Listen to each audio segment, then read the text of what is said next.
Les agences de voyage subissent également de plein fouet la crise du coronavirus. Confinement oblige, les voyageurs se font extrêmement rares. Comment réagissent-elles en cette période trouble? Élément de réponse avec Soumia Drouri à Casablanca. Sur les murs, des affiches publicitaires de destinations qui font rêver, mais depuis des semaines, aucun client n'a franchi la porte de cette agence de voyage casablancaise. En fermant les frontières, le Covid-19, qui a ébranlé l'économie mondiale, a paralysé le secteur du tourisme. Seul dans son agence, accroché au téléphone une grande partie de la journée, ce patron vit depuis des semaines un véritable cauchemar.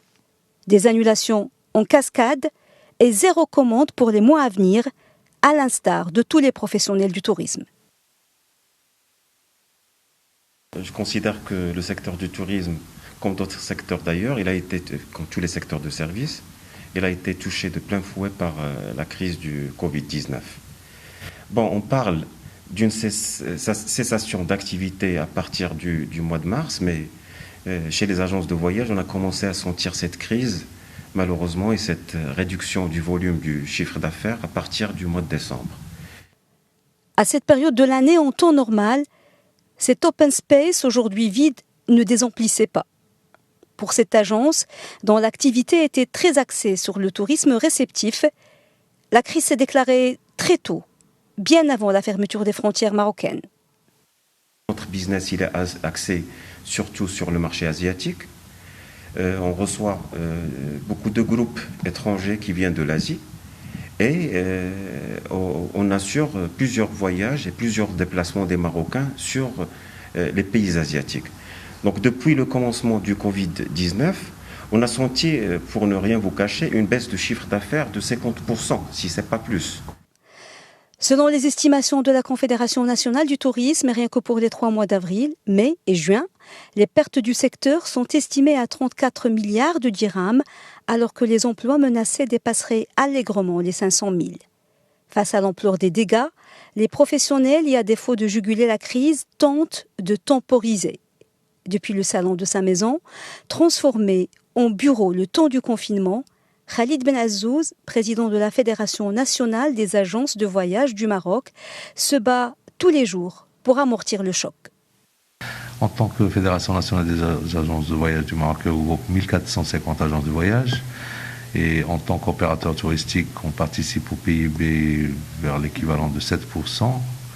Donc quand même, notre industrie, elle est très importante pour le pays, pour le brassage, pour le rapatriement de devises et tout ça. Donc,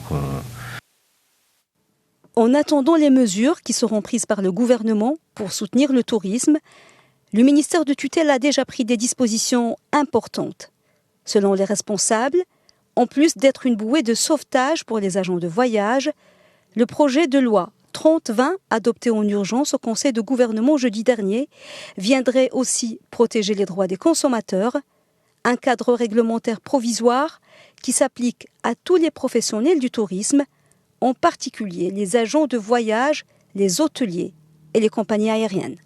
L'amendement a pour principal objectif d'éviter la faillite aux opérateurs économiques, de réduire la pression sur leur trésorerie et en même temps garantir les intérêts du consommateur.